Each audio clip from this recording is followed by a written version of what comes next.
Hey everyone, it's your boy Aaymond here, and I am with Kanzi. Yeah, that's what's up. So we are starting a weekly podcast, which we're gonna be talking on diverse topics from time to time. We'll be doing weekly reviews of key topics for the week. So key things that have happened within the week, we're gonna be doing some kind of reviews and giving our touch and our view to the whole thing. So we're gonna start like each episode. We're gonna start by giving the three topics. One will be about Cameroon, which is our country, and Africa, and another international topic. So we're gonna go straight into today's topics. So please make sure you subscribe and share. If you think what we're doing is cool, encourage us by sharing, subscribing, and spreading the word, Okay, so we go straight like to the international, the return of the CEO of OpenAI. Yeah. That's so in the person of Sam Altman. Sam Altman. Yeah. And at the level of Africa, we're going to be talking about electricity. Yeah. What are the solutions that are being put in place to make electricity something accessible and affordable? Yeah. Mm-hmm. For development in Africa. Yeah, and back to Cameroon, we're going to be talking about Martinez Zogo and Amougou Belinga, the businessman. So we kick off right away. Sam Altman, the CEO of OpenAI, which is a company that is responsible for ChatGPT. Yeah. They have been existing since 2015. I think. Yeah, 2015. Though we know OpenAI since just last year, but they have been existing since 2015. Yeah. And many people have put a lot of funds into OpenAI, like Microsoft. Yeah. Yes. Mm-hmm. Microsoft is one of the major investors with over $13 billion.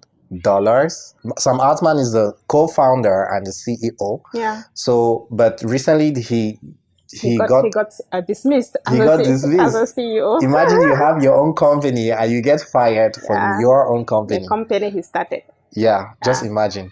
And the funny thing is the way he received the notice, the information that he was fired. Like basically he was just called on a video call for a meeting, and they told him you're fired. Like imagine they don't even give you the opportunity. This one fucked up thing about American companies. Like a board, you create your company and a board can come and just kick you out of your own company. This is like so fucking crazy, man. So what basically happened is like the board of directors, and like they had a meeting behind his back, and decided that they didn't want him as a CEO, like because they couldn't trust him, like with certain information. Like they believed he was not giving them the information they needed about I think there's an investigation going on, and we'll have like the full details with time.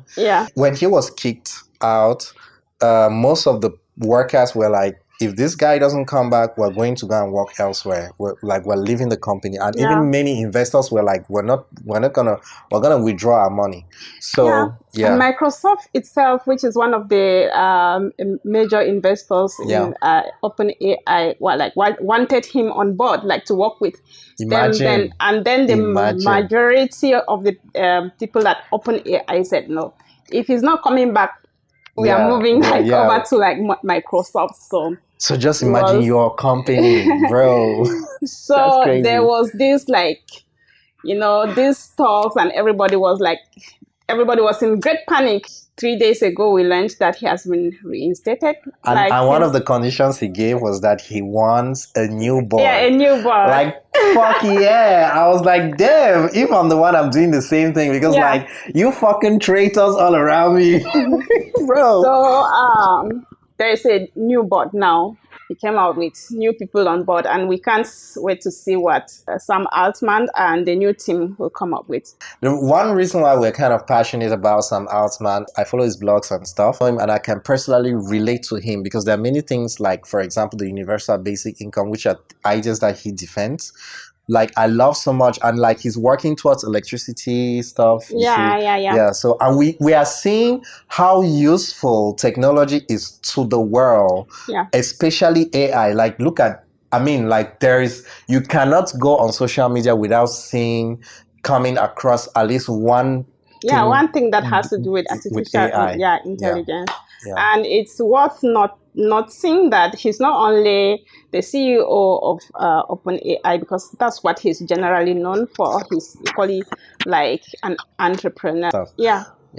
So that was it. Sam Altman has been restored back to his company. I'm so happy for him because I know what that means. I, as a creative person, to come up with a company. He revolutionized AI. Like if every Jack and Jill is talking, like including myself. Like we all use AI.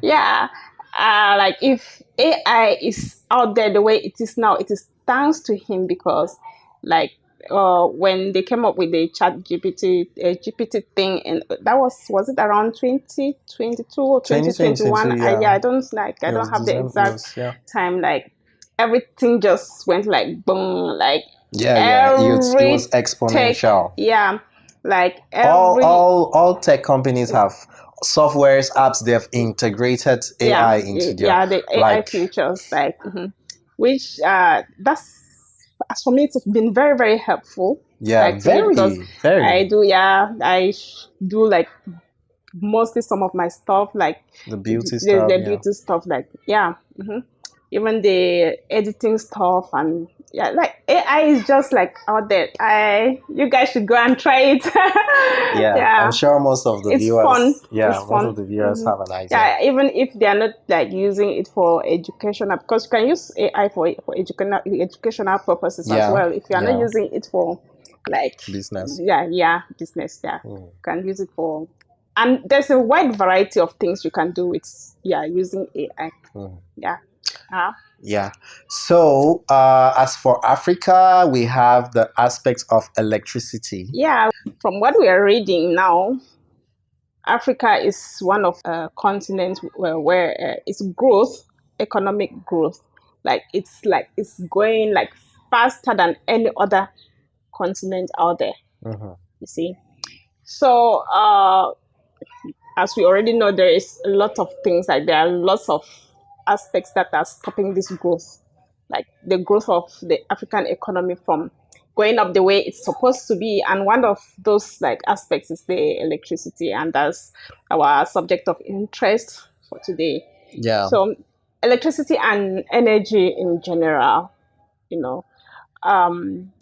electricity is very, very expensive in Africa, and the fact that it's not only expensive but not accessible like to every household, especially in the suburbs and villages, and even like here in Yaoundé. Yaoundé is a big city, but what has been happening, like for some the power cuts power cuts and stuff.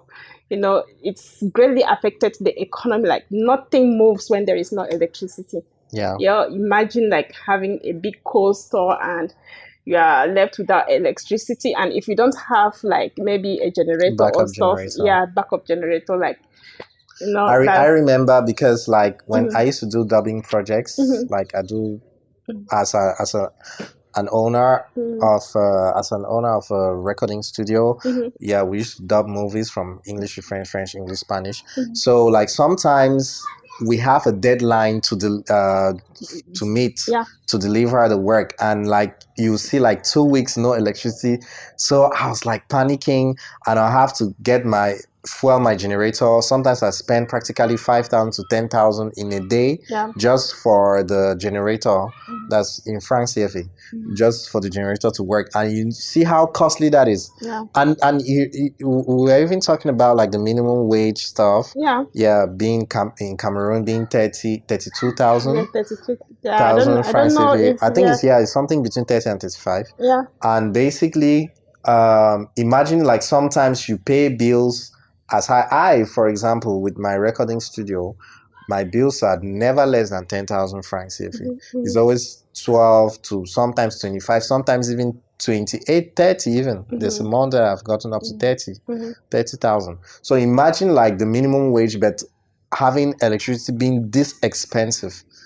You see, and I mean, meanwhile, we have the resources, but now the capacity to exploit it and make it available to everyone. Yeah. You see. Yeah, make it available. When we talk about making it available, like we mean like in terms of the cost. Yeah. Like it's really, really, really expensive. And apart from like our houses, where we need electricity and stuff, there are also like businesses. Like if a business person is out of like business like for 1 week or 2 weeks because of electricity, it's not only the business person that is losing. Yeah. Imagine you depend on a local maybe a fish store in the neighborhood for to feed your family and stuff, and then boom, no electricity, no energy. How are you going to feed your family? Like, how are you going to be resourceful if you cannot feed yourself? And the body needs like proteins and all the other, yummy nutrients. So those are the things that are really limiting development in Africa. Yeah. And we thank God for those who are working towards doing research, like for someone like Akon. He's doing a lot of work in the domain of making electricity available. So like if I don't know who may be watching this, so if there are people who are in Cameroon, of course, and maybe even in Africa as a whole. So if there are these people, there are some people out there that they are responsible for like fixing the price of electricity either in Cameroon or it's our plea that they should make it they should make please it really guys, please. Because without electricity we will not be able to produce content. And that's even one reason why in Africa there is very less keeping to time. Sometimes you really want to meet up to your deadlines and stuff, but you imagine if as we plan to shoot today and there was no electricity, if we have to postpone it to tomorrow, like it already distorts the program of the week. You see, the agenda is already affected, too many things, and to edit it before all of that, you see, so rendering, I mean, the rendering the video can take like 6 hours. Imagine during your rendering, like there's a power cut, you have to start back. So like those are all things. So shout out to all those African governments that have made because there is a list of the countries that they've their governments have really put in some efforts to make the cost of electricity somehow very affordable. So I think it's something like congratulations. It's my wish that other African countries can emulate, because if those countries can do it, why not us or other people like other countries? So that was that for Africa. So we come to Cameroon with our nation. We come to Cameroon with the story of the journalist Martinez Zogo, who was very much of a very influential journalist and very much of a whistleblower. He had a program, Embouteillage, and I know that program because it was really popular, especially in taxis. Like each time you enter taxis, embouteillage. So he had his radio show where he used to call out people who were abusing power and doing malpractices. So he was like a whistleblower in the society, and he was earlier on this year he was brutally murdered and found after 4 or 5 days. And lifeless. The lifeless body was found. I think that was in January, and so an investigation was brought about. And there were some main suspects, of which one of them is the popular businessman Amougou Belinga. Who was arrested in, I think it's July that he was arrested. So recently we heard about the fact that he was to be, that is Amougou Belinga and the other people were to be released due to lack of evidence. That is like the chief investigator was to release, you signed their release due to lack of evidence. But it was kicked against, I think, by the magistrate or... Well, I don't have much information about how the release document came about, but one thing for sure is like I'm very, very disappointed. I'm very, very disappointed because why? This is someone that was accused of, commanding the murder because he did not do it himself. Because he said, I mean, this man is so influential. Even right from prison, he's making moves. Like he's making moves. Like, well, I'm not saying this is verified, but it seems he even pays influencers to talk about him and stuff. You see, but this is not really verified. But you can imagine if he can do that right from prison, how. And the funny thing is, we know the society we are in, and it's funny to see how Africans instead praise this man like. He's being celebrated. He's like a hero. He's practically worshipped. So when the news of his release was announced, people were like happy, and I know, I'm not verified, but I know mixed reaction. Like they're his supporters, so to say. They were like happy, and I know like their tradition, like there was probably a welcome party. So we heard there was singing and dancing and euphoria everywhere, like. We heard. Yes, we heard. We heard and read on the internet that they had like organized a party and had people drinking and dancing and waiting for his return, the return of the hero. And waiting for his return. It's really sad that in Africa, like someone can really be an outright evil person. Okay, take for example, the other day we saw P. Diddy. Sean Combs, who had Casey posed some allegations against him, and like some companies just outrightly said, bro, we're not doing business with you anymore. They dissociated themselves at once just for rape and imagine. And that is because, but now we're talking about murder. He settled out of court. He didn't even let it to go to court. So you see, and that's just the beginning. That's just the beginning. The first company, I don't know how many of them have cut ties with him, but PDD is being cancelled, and I, for one, I think that Mr. Amougou Belinga should be cancelled as well. There is no reason for him to be celebrated. Why is he being celebrated? For what? Is he one hero or one? That's the funny thing. That's what money can do. I don't know. I don't care if he's a Robin Hood of whoever. He should be cancelled ASAP. So basically, that's it. And I mean, I stand for justice for Martinez Zogo. It's true. I've heard some of his. I'm a moderate person. Though I stand for my beliefs, but I'm a moderate person in life. And it's true that there's some of his radio shows that I feel like he was taking it a little bit too far. You see, using when insults. You mean when you talk about taking it a bit too far? What do you mean by he sometimes will call out these people who are talking about politicians, and he will even use insults. You see, so to me that's where he was taking it too far. That's why some people could take some things personal. You see, but we know that their culture, the culture of the people here, they use insults a lot. That's what makes that's part of their communication. They communicate with insults. That is part and parcel. So to me, the people whom he insulted shouldn't have been emotional. Shouldn't have taken it too far to the point of murdering him. He was just doing his job, and he was so passionate about his job. You see, so well. And the details of how everything happens, they are so gruesome that I don't even want to talk about it. I read this thing, and tears were literally... The guy was tortured. Yeah. He was practically tortured. Sending they didn't just kill him at once. Love to his family and his friends, and may his soul continue to rest in peace.